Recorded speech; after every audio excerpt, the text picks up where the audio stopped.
Hello, everybody. My name is Laurel Lowe, and I'm one of the English teachers here at John Mayland High School, and we are going to talk to you a little bit about grade 10 English Language Arts. And I am Nicole Harris. I'm another English teacher at John Mayland. And today we've got two goals. The first one is to help you pick a program to go into next year. And then the second is just to highlight a couple of the different pathways that you might look at taking through high school in your English language arts journey. So to start out, you have three choices of classes to register in next year. Our first that we're going to talk about is English Language Arts 10-1. This is a program that focuses on literary analysis and analytical writing. So students are coming in with some pretty solid skills from grade 9, and then we are starting to look at literature in a way that they maybe haven't done so before, looking at things like symbolism, motif, irony, with a lot of writing being produced in that course. The recommended grade coming out of ELA 9 is 65% or better in order to enroll in ELA 10-1. Our second choice here is ELA 10-2.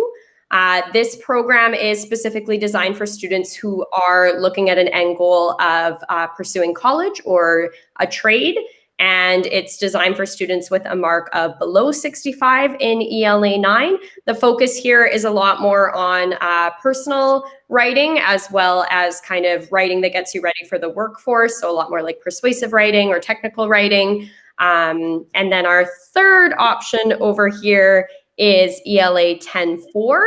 And this program is designed for students who are coming out of the K&E ELA 9 program.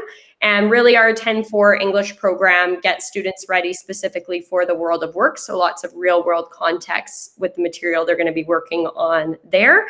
If you are coming out of the K&E program, our recommendation is to make an appointment at JMHS, and then we can help you kind of guide that course planning. This information is also in the handbook on page 21 to 23. But if you want to pause the video here, there's a little bit more information that kind of reiterates what I had just said on the previous slide. And with that, I will turn it over to Mrs. Lowe. All right, so this is also in the handbook, but we wanted to give you all an overview of course progression from grade 10 all the way through to grade 12. Now you can see from the solid arrows, the orange, the blue, and the green, that there are some straightforward course progressions, but you can also see from the purple lines that there are a lot of options to move between streams if needed. This is important for you to know, is that where you start does not determine the course that you will ultimately end up taking in grade 12. And we are here to provide direction or guidance or suggestions to make sure that students are as successful as possible in achieving their goals, but also in the courses that they are starting in. We are going to highlight for you a common question that we see as students are coming into grade 10. And that is involves where they start versus where they want to finish. So on the next slide, you will see sometimes we have students come in to grade 10 that have a career goal that involves going to some type of university that requires ELA 30-1. Now, what happens sometimes is those students say, well, I think I'm supposed to take 10-2, but I want to go to university, so I'm going to start in 10-1. What we would recommend actually is the path that you see outlined here. So starting in 10-2 and gaining success and support in developing your writing skills, as well as your writing output. And then going from 10-2 to 20-2, if your teacher makes that recommendation, moving over to 20-1 and to 30-1.